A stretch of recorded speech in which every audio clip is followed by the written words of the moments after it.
Hey everybody, it's Mrs. Peachy from your WCA Earth Science class, and I am going to be recording a tutorial for you today on the Unit 8 Portfolio Investigating Anticlines and Synclines. And I have to preface this by saying this is probably the 6th time I've tried recording this.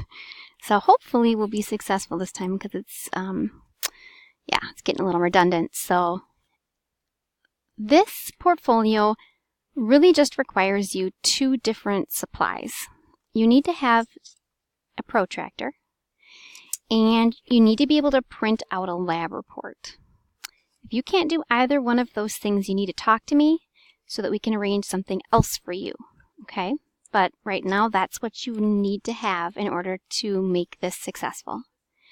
To get your lab report, you're going to go to, your lab investigation. It'll give you the link to the text, and you're going to click on the little pencil in the upper left corner, which will bring you to this lab report. And you can print this thing out, and I have it right here, and that's what you're going to be using in order to complete the portfolio today.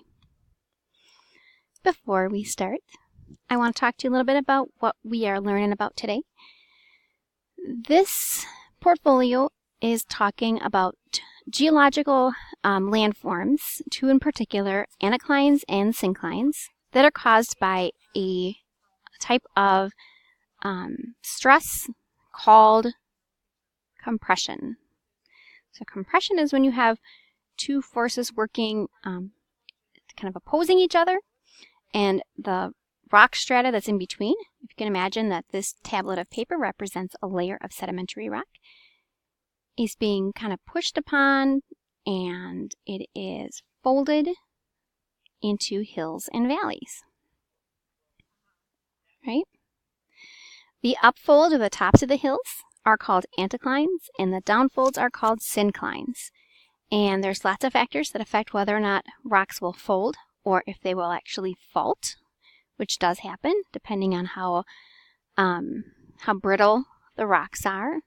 Depends on the temperature, it depends on, how quick that stress is applied or how long that stress is applied, whether you're talking about a real quick, sudden, hard force or slow, gradual force. So lots of things kind of affect it. But today we're looking just at the anticlines and synclines. So now I'm going to turn your attention to the lab sheet I have in front of me. Okay, so we'll go ahead and put this down to my table, flip it around, and make it bigger. Perfect. And we're going to start off by looking at fold A and fold B, which is in figures 3 and 4 on the separate page. It's on the second page of this document. So I'm going to actually fold this in half here because I have a hard time getting this to show. So here is figure 3 and figure 4. This is an upfold or an anticline.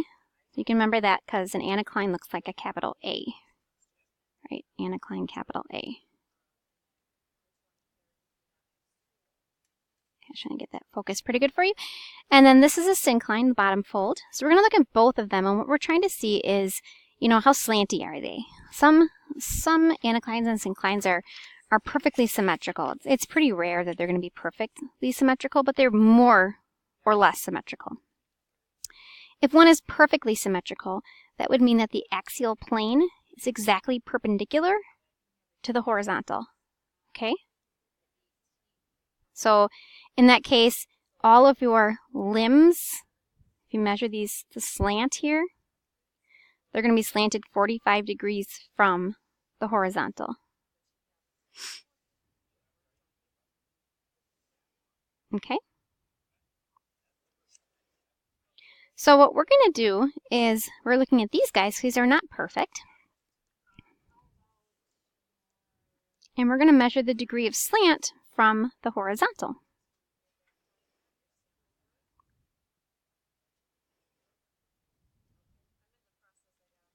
It says for consistency's sake to use where 3 and 4 kind of merge at the surface to make sure that you're consistent. Okay? So what I like to do is to mark exactly where the 3 and 4 come out at the surface, here and here. Okay? And I'm going to draw a line from that point down to my axial plane, kind of a axis there. And then I'm going to measure. Oops, I'm actually going to draw this line, make it a little bit longer. I like to make it real long because then it kind of is, it's easier to use the protractor. I'm going to zoom out just a little bit, guys. Okay.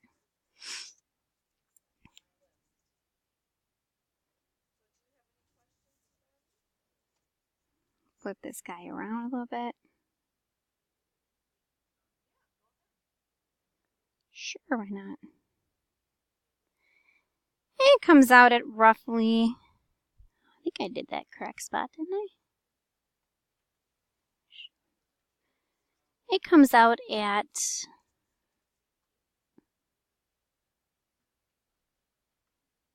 I don't know, it's like 56 degrees. So that's the right side. And the left side,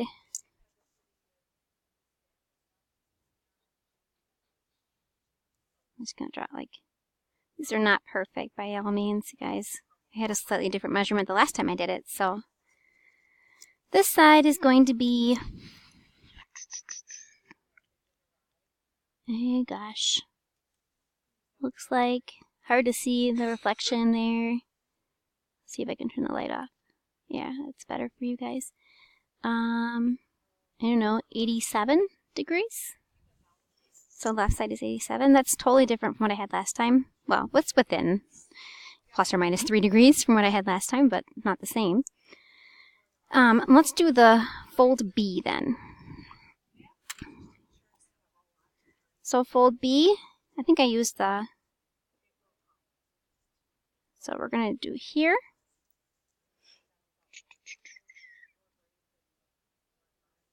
Like that. So let's measure that one. That is roughly, I don't know, 54 degrees. And then the left side,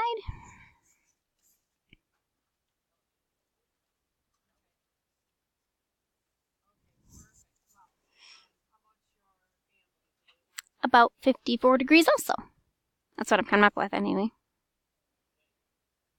Okay. So this time I come up with exactly the same. My previous take wasn't exactly the same, but there's a little bit of, this is a 3-dimensional picture, so I think it's kind of tricky because you're looking at it from this kind of this side or from an angle. It's not like you're looking at it straight on like this and trying to determine, you know, how much it's slanting. You're looking at it kind of like at an angle, which is odd. I can't really get that in the picture here. Yeah, kind of like that. And that just makes it kind of a little strange. So I might vary a little bit. But what you want to determine is whether or not your anticlines or synclines are symmetrical, asymmetrical, or overturned. If they are symmetrical, that means the left side and right side are roughly the same. So if we were to draw axial plane here, if I measure the degrees on the left side and the right side, they're pretty even. That's symmetrical. Asymmetrical is just the opposite. Your axial plane kind of is tipped, and your right side and left side are very different. And then overturned is when that axial plane actually, it becomes to a point, if you notice here, that plane actually gets to a point where it exceeds and it starts to actually turn downwards. I don't know if you ever noticed that here, but this line is actually starting to turn downwards here. So it gets to a point where this axial plane goes completely horizontal, and then it actually starts to tip downwards, and that becomes overturned. So what you have to determine, is this symmetrical, asymmetrical, or overturned? Symmetrical, asymmetrical, or overturned. Hopefully you know this is an anticline and this is a syncline at this point. that gets us through question 3 on the first page. Next thing you gotta do is finish this drawing. Now, if I have a little post-it note or something, what I want you to notice is that, again, you're viewing this kind of at an angle. So if I have a syncline, which this is going to be showing a syncline, you can tell by the downfold, right?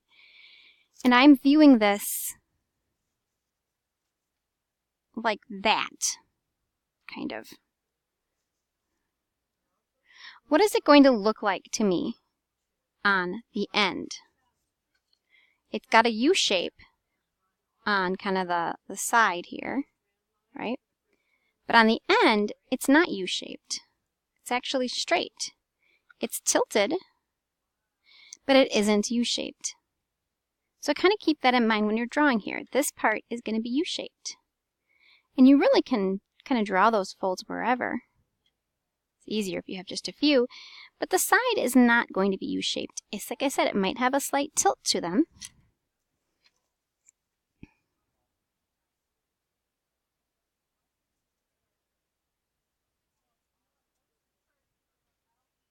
So what this is going to show us, guys, is that depending on which angle you view a syncline or an anticline from, it's going to look different.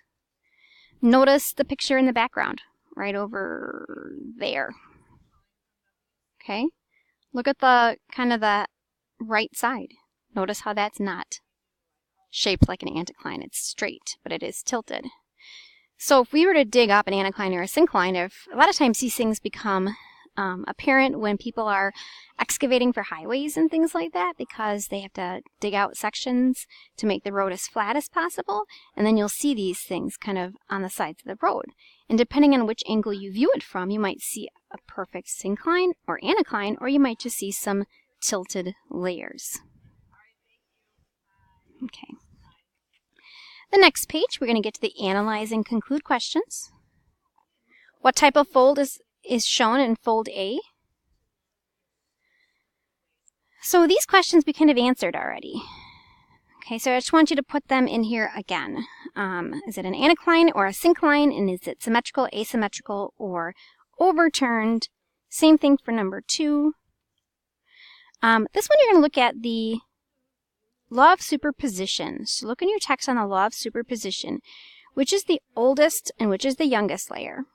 If I were demonstrating, I might say I'm going to, think about sedimentary rock as being deposited sediment. And over time, more sediment is deposited on top of the older sediment. Sediment just keeps getting laid down as time goes on. So the stuff most recent, I just laid this down. The first post-it note I put down was at the bottom, right? So that's kind of illustrating the law of superposition.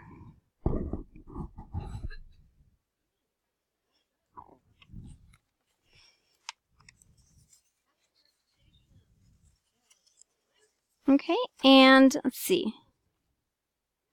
You're going to classify the thing we drew in the blank block. We're going to talk about symmetry again here. Is it plunging or non-plunging?